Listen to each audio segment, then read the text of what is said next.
500 మంది దిగుంటారు. డిపార్ట్మెంట్ వాళ్ళని ఏమో పంపించడం కానీ అట్లాంటిది ఏమో చేయలేదు.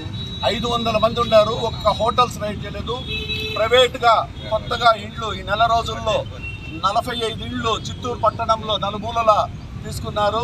ఈ నలుమూలల 45 ఇండ్లు తీసుకుంటే ఎవరిని కూడా ఎందుకు వచ్చారు ఎక్కడొచ్చారు అనేది ఎంక్వైరీ లేదు. అన్ని జాగాల్లో కూడా ఈ 45 ఇండ్లలో కూడా ఏం కానీ నిమ్మక నీరెత్తినట్టే ఉండదు. కోట్లు ఇళ్ళు తీసుకొని అనంతపురం నుంచి వచ్చి బెంగళూరు నుంచి వచ్చి ఇక్కడ డబ్బులు డంప్ చేసుకుని లోడ్ల సంఖ్యలో లిక్కర్ డంప్ చేసుకొని ప్రజలను మభ్య పెడతా ఉన్నారు. మేము వచ్చిన ప్రతి ఇన్ఫర్మేషన్ అటెండ్ అవుతా ఉన్నాము. అర్ధరాత్రి వచ్చే ఇన్ఫర్మేషన్ అటెండ్ అవుతా ఉన్నాము. కాబట్టి ఇక్కడి నుంచి వచ్చిన బెంగళూరు నుంచి వచ్చిన వాళ్ళని అనంతపురం నుంచి వచ్చిన వాళ్ళని వెంటనే గ్రామ బహిష్కరణ చేసి కేవలం చిత్తూరు నియోజకవర్గంలో ఉన్న వాళ్ళు మాత్రమే ఇక్కడ ఉండి ఎలక్షన్ చేసే విధంగా చేయాలి. అంతవరకు నేను నిరాహార దీక్ష చేయడానికైనా సిద్ధపడతాను.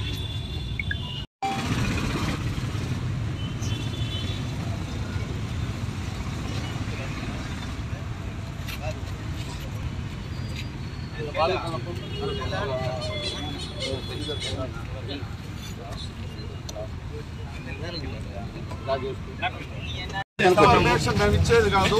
మీరు 500 మంది కర్ణాటకలో నుంచి ఇక్కడ వచ్చి ప్రలోభాలు చేస్తూ ఉంటే రాత్రుల్లో 12 గంటలకు 1 గంటలకు వెళ్ళి లీడర్ నాయకులు ప్రలోభ చేస్తూ ఉంటే ఏ విధంగా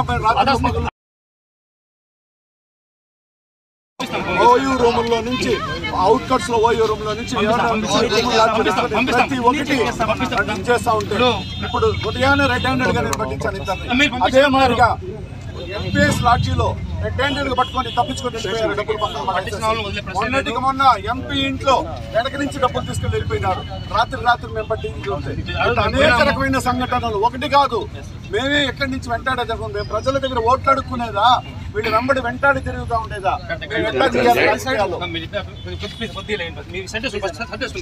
హామీ ఇస్తే రాత్రికి మొత్తం బెంగళూరులో వాళ్ళందరినీ ఖాళీ చేసి పంపిస్తానంటే దయచేసి మీరు మేము పోతున్నాము. పొద్దున్న మీరు పట్టించిన కూడా మేము వదలలేదు. వాళ్ళు కేసు పెడుతున్నాము. మేము కేసు పెడుతున్నాం. వాళ్ళు వదలలేదు. ఒక పెద్ద ఆయన మాత్రం వయసు రీత్యా ఆరోగ్యమాలని పంపించాను తప్ప బ్రహ్మాండంగా డబ్బులు పంచి ఎండలో ఉండే అతనికి ఎక్కడి నుంచి ఆరోగ్యం బాగాలేదో మీరు చెప్పండి. వాళ్ళని కేసు లేకుండా వదలలేదు సార్. నేను చెప్పండి, మీరే చెప్పండి. ఏలేలకు ఉంగరం బ్రాస్లైట్ వేసుకునేసి మీసాల మిల్లి తిప్పుకునేసి డబ్బులు పంచే వ్యక్తికి ఎండలో నిలబడి ఆరోగ్యం బాగలేని వ్యక్తి ఇంట్లో ఉంటాడే కానీ వెంటనే ఆరోగ్యం స్టేషన్కి వచ్చేటప్పుడు బాగా ఎవరిని వదిలే ప్రశ్న లేదు. మీరు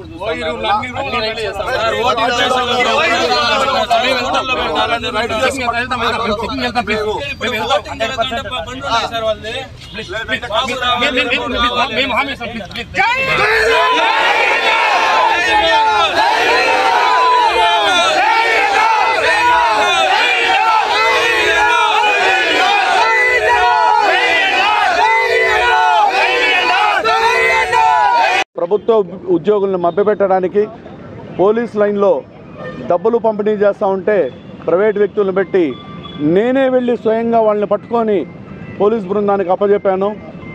అప్పచెప్పిన 20 నిమిషాలకు వాళ్ళు కళ్ళు తిరుగుతూ ఉందంటే వెంటనే వాళ్ళని పంపించేయడం జరిగింది. అదేవిధంగా దాదాపు 500 మంది బెంగళూరు నుంచి అనంతపురం నుంచి ఇక్కడ ఇళ్ళు తీసుకొని లాడ్జీల్లో విచ్చలవిడిగా డబ్బులు డంప్ చేసుకొని లిక్కర్ డంప్ చేసుకొని ఎక్కడికక్కడ విధ్వంసం సృష్టిస్తూ ఉంటే కూడా నిమ్మకు నీరెత్తినెత్తి ఉంటారు. ఏది కానీ స్పందన లేదు. కాబట్టి దీని మీద మేము తీవ్రంగా వ్యతిరేకిస్తూ ఈరోజు నిరసన వ్యక్తం చేస్తూ ఉన్నాం పోలీస్ స్టేషన్ ముందర. మేము రెడ్ హ్యాండెడ్గా నేనే పట్టించాను. అప్పుడు కూడా బాధ్యతగా లేకుండా వ్యవహరిస్తూ ఉంటారంటే అసలు ఎలక్షన్స్ ఏ విధంగా చేయాలని మాకు అర్థం కావడం లేదు. దాదాపు 500 మంది బెంగళూరు నుంచి అనంతపురం నుంచి చిత్తూరులో దిగి డబ్బులు మొత్తం డంప్ చేసుకునేసి డబ్బులతో ప్రలోభాలు చేసి నాయకులను కానీ వాళ్ళని కానీ కొనే విధంగా ప్రలోభాలకు గురి చేస్తూ ఉన్నారు. కాబట్టి దీని కొని నేను ఇప్పుడు పట్టించిన వ్యక్తులనే వెంటనే వదిలేశారు. కాబట్టి స్టేషన్ ముందర కూర్చొని నేను ధర్నా చేస్తున్నాను.